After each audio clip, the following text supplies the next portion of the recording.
आता नेमकं bike taxi हा प्रकार काय आहे तो तुम्ही समजून घ्या.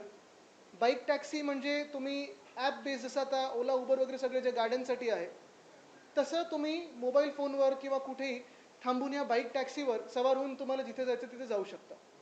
आपल्याला आठवत असेल विधान भवनाचं जेव्हा सेशन चालू होतं, अधिवेशन चालू होतं, तेव्हा मंत्री महोदयांनी एक स्टंट केलं होतं, आपल्याला सर्वांना नेऊन ह्या बाईक टॅक्सींवर धाडी टाकल्या होत्या. मग एका बाईक टॅक्सी कंपनीने, म्हणजे मला हसायला एवढं येतं की एवढं ओपन भ्रष्टाचार चालू आहे की एका बाईक टॅक्सी कंपनीने प्रो गोविंदाला, जे परिवहन मंत्र्यांचे नातेवाईक लागतात, त्यांच्यासाठी चांगली मोठी स्पॉन्सरशिप दिली. आणि आता गोविंदाहून 1 महिना झाला नाही आहे, लगेच त्याच कंपनीला म्हणजे रॅपिडो असेल आणि बाकीच्या 2-3 कंपन्यांना लायसन्सेस मिळालेले आहेत.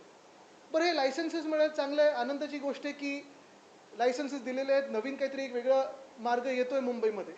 पण एका बाजूला आपण पाहतोय की एल्फिन्स्टन पूल बंद करून ठेवलेला आहे, सायन पुलाचं काम झालं नाही आहे, टिळक ब्रिजचं काम चालू आहे, ट्रॅफिकचा बट्ट्याबोळ झालेला आहे, रस्त्याचा बट्ट्याबोळ झालेला आहे. आणि ह्या सगळ्याच्यात तुम्ही किती टॅक्सी म्हणजे ह्या बाईक टॅक्सी रस्त्यावर आणणार, ह्याचं कुठे काही नियम आलेत का? बाईक टॅक्सी म्हणजे एक रायडर आणि त्याच्या मागे एक पॅसेंजर बसणार. आणि ह्या एका पॅसेंजरसाठी जेव्हा लाखो मुंबईकरांना प्रवास करायचा असेल, तेव्हा किती लाख बाईक्स ह्या रस्त्यावर तुम्ही आणणार, ह्याचाही कुठे अजून काही उल्लेख झालेला नाही आहे. पण सगळ्यात महत्त्वाची गोष्ट म्हणजे बाईक टॅक्सी असो किंवा मग सिटी फ्लोसारख्या बसेस असतील, ह्या माध्यमातून प्रायव्हेटायझेशन करून भाजपचं सरकार आणि यशस्वी गटाचं सरकार, जे काही ट्रिपल इंजिनचं सरकार स्वतःला मानतात, ते आपल्या पब्लिक ट्रान्सपोर्टला म्हणजे BSTला पूर्णपणे मारण्याचं काम करत आहे.